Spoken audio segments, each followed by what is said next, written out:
You press the horn button expecting a sharp beep, but nothing happens. Maybe it's completely silent, or maybe you just hear a faint click under the hood. Either way, the horn isn't doing its job.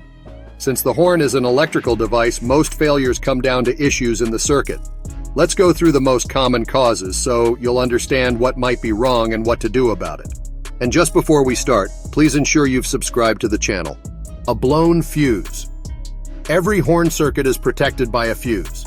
Think of the fuse as a safety switch that sacrifices itself when the circuit draws too much power. If the horn fuse is blown, the circuit is broken and no electricity reaches the horn. It's one of the easiest things to check. Just look in your fuse box. Your owner's manual will tell you which one.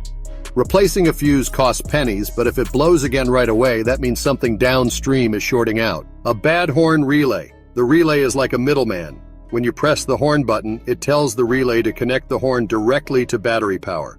Relays handle the heavy current that the horn needs without running all that juice through your steering wheel switch. If the relay fails, the horn never gets power. Sometimes you'll hear a click from the relay when pressing the horn, sometimes not. The quick fix is swapping it with another identical relay in your fuse box to test. A faulty horn switch. The horn button you press on the steering wheel isn't just a simple button, it's part of a switch assembly that completes the circuit. Over time, the contacts inside can wear out, get dirty, or even stick. When that happens, pressing the horn won't send the signal to the relay.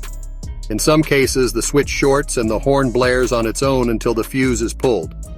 If cleaning doesn't help, replacement is the answer. A worn-out clock spring. Inside your steering wheel is a clever little part called a clock spring. It's a ribbon-like connector that lets electrical signals pass from the steering wheel to the car while still allowing the wheel to turn. The horn circuit runs through it along with the airbag wiring. When the clock spring starts to wear or break, it interrupts the signal to the horn.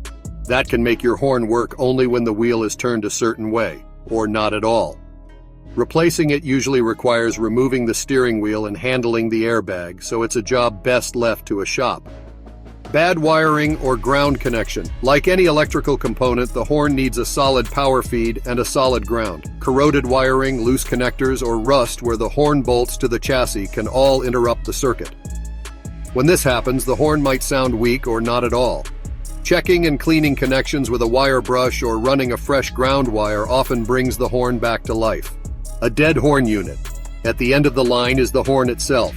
It's just a small electric device with a diaphragm that vibrates when powered, creating sound. Over time, the diaphragm can wear out or the internal coil can fail.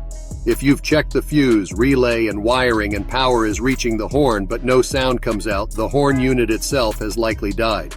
Replacement is straightforward and usually inexpensive. Easy fixes and what to do next. The beauty of horn problems is that they're usually simple to track down. Start at the beginning with the fuse. If that's good, check the relay. Then move on to wiring and the horn itself. If the issue is in the steering wheel, switch, or clock spring, that's when most DIYers should stop and let a professional handle it, because airbags are involved.